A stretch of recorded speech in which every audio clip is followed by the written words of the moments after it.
नमस्ते नमस्कार म नेपाली बाबु कमल यति बेला म भारतको दिल्लीदेखि गुरुग्रामतर्फ जाँदैछु।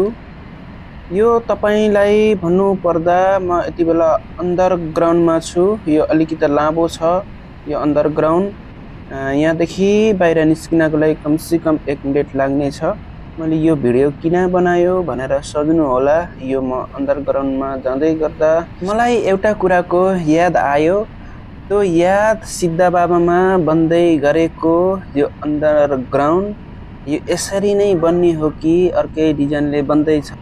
हामी सबै जनताको एउटा चासोको विषय हो। यो सिद्धा बाबामा बन्दै गरेको यो अन्डरग्राउन्ड अब कस्तो बनेर बाहिर निस्किने हो त्यो चाहिँ हेर्न हामीले बाँकी नै छ।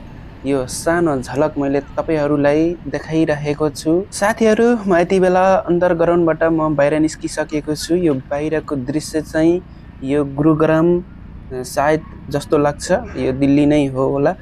अब म तपाईहरुलाई यो DLF तर्फ लैजाँदै छु। यो DLF तर्फ एकदमै ठूला ठूला बिल्डिङहरु देख्न सक्नुहुनेछ। यो ठूला ठूला बिल्डिङ देख्दा त यस्तो लाग्छ कि म विदेशमै छु। हुन त म विदेशमै हो भए पनि एउटा यस्तो लाग्छ कि यहाँ अरु ठाउँमा भन्दा यहाँ छुट्टै माहौल छ। ठूला ठूला महलहरु छन्। देख्न सक्नुहुन्छ यो दृश्य साथीहरु। यो दृश्य हेर्दा साउदी कतर दुबईको भन्दा पनि केही कम छैन। यो दृश्य साउदी कतर दुबईको भन्दा केही कम छैन।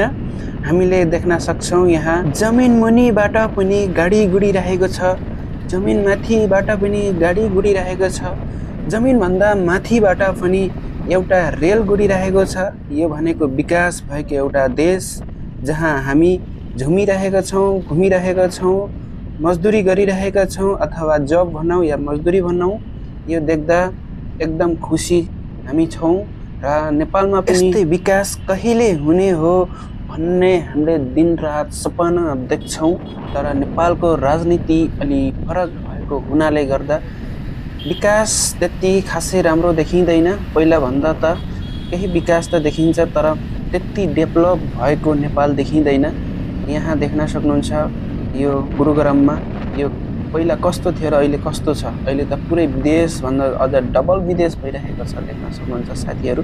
यो भिडियोलाई कहाँदेखि हेर्दै हुनुहुन्छ कमेन्टमा पक्कै पनि मैले यो ठाउँबाट हेर्दै छु भनेर कमेन्ट बक्समा छोडिदिनु होला र मेरो पेजलाई फलो गर्न नभुल्नु होला साथीहरु। लाइक सब्स्क्राइब अनि दबाएर गरिदिनु होला। यस्तै यस्तै रमाइला रोचक रोमान्टिक भिडियोहरु तपाईमाझ लिएर आउने छु।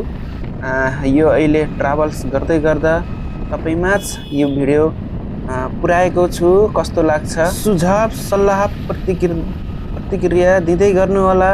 यो भिडियोबाट अहिलेलाई ओझेल पर्न चाहन्छु। नमस्कार बाइ बाइ।